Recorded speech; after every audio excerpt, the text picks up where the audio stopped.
बाबा ने बिना हाथ लगाए चक्की से चलने को कहा, किंतु यह तो उनकी लीला थी, चक्की नहीं चली। तब उन्होंने पास ही पड़ी एक लकड़ी उठाकर चक्की पर मारी और फिर सबके देखते ही वहां पर एक घोर आश्चर्य प्रकट हुआ। सब की सब 981 चक्कियां अपने आप चलने लगी, बिना किसी के चलाए चलने लगी।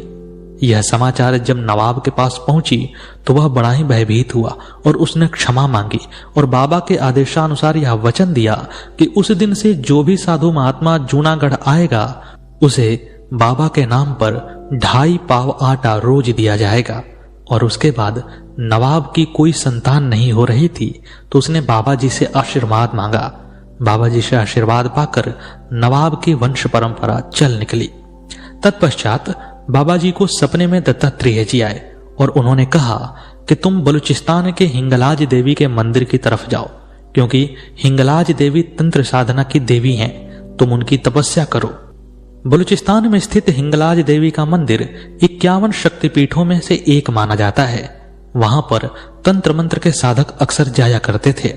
जब बाबा कीनाराम जी वहां पर पहुंचे थे तो उस समय तक वह इलाका मुसलमानों के कब्जे में आ चुका था, बल्कि ये कहें कि उससे लगभग 500 वर्षों पहले से ही वह इलाका मुसलमानों के कब्जे में आ चुका था और इसीलिए वहां पर अब साधना के लिए उपयुक्त माहौल नहीं मिल पाता था। बाबा जी हिंगलाज मंदिर से थोड़ी ही दूर हटकर एक सुनसान शमशान में भैरवी साधना करने लगे। उनकी तपस्या बड़ी ही गहरी थी और तब वहां पर 10 वर्ष के बालक का रूप लेकर भैरव आए और भैरव ने बाबा जी के आसपास के स्थान को साफ किया और उसके बाद हिंगलाज देवी स्वयं ही पाकवान लेकर बाबा के पास पहुंची। बाबा ने अपनी समाधि तोड़ी तो देखा कि एक युवती खाना लेकर उनके पास आई है। वह बड़े भले घर की मालूम पड़ती है।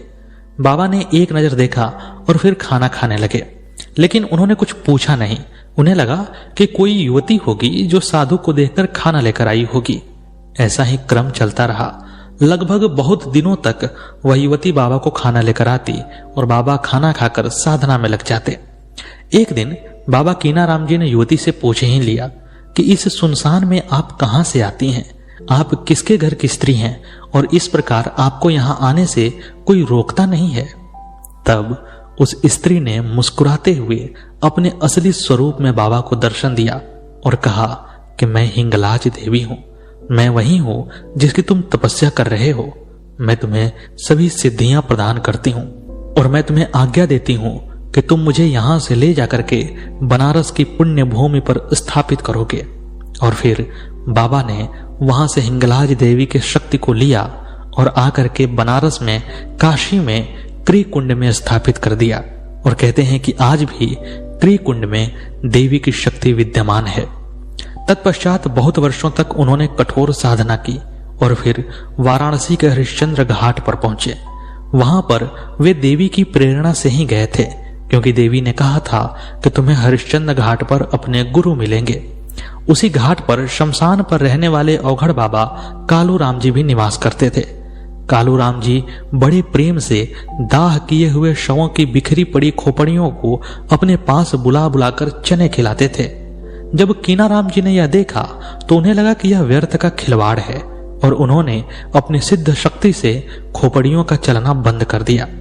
कालू राम जी ने ध्यान लगाया और समझ लिया कि यह कीनाराम है और उन्हें यह भी पता लग गया कि कीनाराम को शक्ति ने भेजा है। बाबा कालू राम ने कीनाराम जी की परीक्षा लेनी चाहिए। जब कीनाराम उनके पास आए तो कालू राम ने कहा कि मुझे भूख लगी है, मछली खिला दो।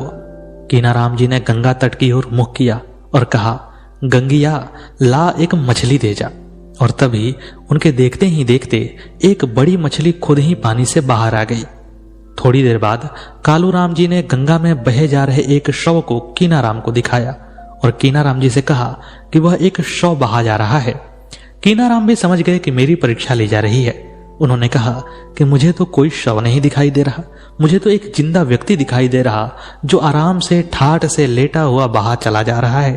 इस पर कालू राम जी ने कहा कि सच करके दिखाओ, वह एक शव है, उसे जीवित तुम कैसे कह सकते हो।